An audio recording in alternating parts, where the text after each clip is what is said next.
حضرت سیدنا ابو بکر بن فضل رحمۃ اللہ تعالی علیہ فرماتے ہیں کہ میں نے جب اصرار کر کے اپنے ایک رومی دوست سے اسلام لانے کا سبب پوچھا تو اس نے بیان کیا کہ ہمارے ملک پر مسلمانوں کا لشکر حملہ آور ہوا، جنگ ہوئی، کچھ لوگ ہمارے قتل ہوئے اور کچھ ان کے۔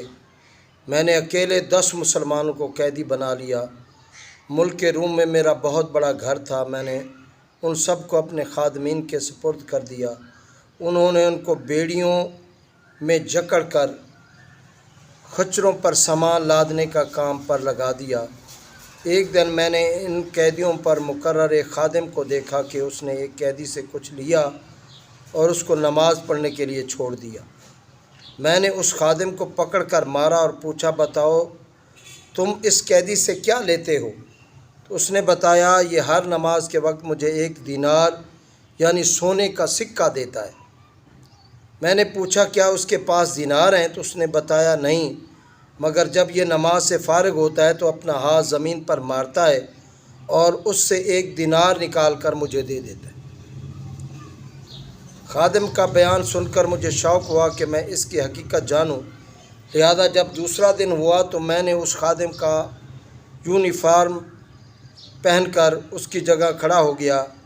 جب ظہر کا وقت ہوا تو اس نے مجھے اشارہ کیا کہ مجھے نماز پڑھنے دے تو میں تجھے 1 دینار دوں گا۔ میں نے کہا، میں 2 دینار سے کم نہیں لوں گا۔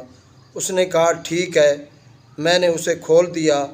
اس نے نماز پڑھی۔ جب فارغ ہوا تو میں نے دیکھا کہ اس نے اپنا ہاتھ زمین پر مارا اور وہاں سے نئے 2 دینار نکال کر مجھے دے دیے۔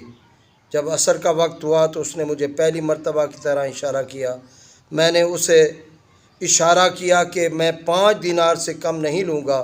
اس نے مان لیا۔ پھر جب مغرب کا وقت ہوا تو حسب معمول مجھے اشارہ کیا تو میں نے کہا، میں 10 دینار سے کم نہیں لوں گا۔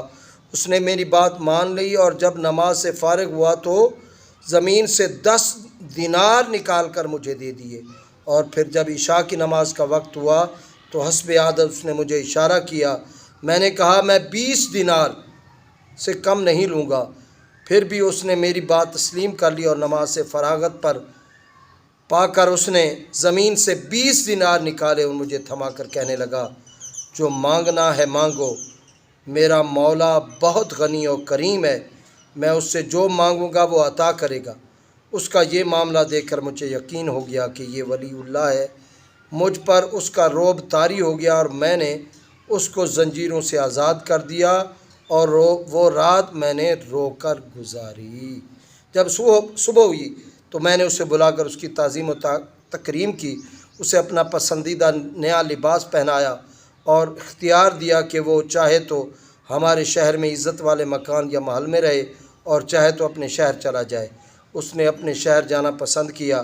میں نے ایک خچر منگوایا اور زاد راہ یعنی راستے کے اخراجات دے کر اسے خچر پر خود سوار کیا۔ اس نے مجھے دعا دی، اللہ پاک اپنے پسندیدہ دین پر تمہارا خاتمہ فرمائے۔ یہ دعا دی اس نے کہ اللہ پاک اپنے پسندیدہ دین پر تمہارا خاتمہ فرمائے۔ اس کا یہ جملہ مکمل نہ ہوا تھا کہ میرے دل میں دین اسلام کی محبت گھر کر گئی۔ پھر میں نے اپنے 10 غلام اس کے ہمراہ بھیجے، انہیں حکم دیا کہ اسے نہایت احترام کے ساتھ لے جاؤ۔ پھر اس کو ایک دوات اور کاغذ دیا اور ایک نشانی مقرر کر لی کہ جب وہ باحفاظت تمام اپنے مقام پر پہنچ جائے تو وہ نشانی لے کر میری طرف بھیج دے۔ ہمارے اور اس کے شہر کے درمیان 5 دن کا فاصلہ تھا۔ جب 6واں دن آیا تو میرے خدام میرے پاس آئے۔ ان کے پاس رکا بھی تھا جس میں اس کا خط اور وہ علامت موجود تھی۔ میں نے اپنے غلاموں سے جلدی پہنچنے کا سبب دریافت کیا تو انہوں نے بتایا کہ جب ہم اس کے ساتھ یہاں سے نکلے تو ہم کسی تھکاوٹ اور مشقت کے بغیر گھڑی بھر میں وہاں پہنچ گئے، لیکن واپسی پر وہی سفر 5 دنوں میں طے ہوا۔ ان کی یہ بات سنتے ہی میں نے پڑھا، اشہد ان لا الہ الا اللہ و اشہد ان محمدا عبدہ و رسولہ۔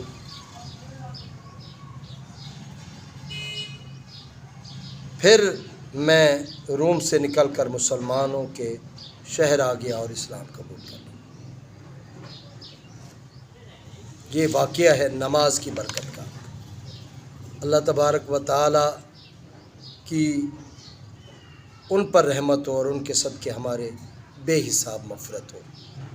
کیوں کر نہ میرے کام بنے غیب سے حسن، کیوں کر نہ میرے کام بنے غیب سے حسن، بندہ بھی ہوں تو کتنے بڑے کارساز کا، بندہ بھی ہوں تو کتنے بڑے کارساز کا۔ صلو علی الحبیب صلی اللہ علی محمد۔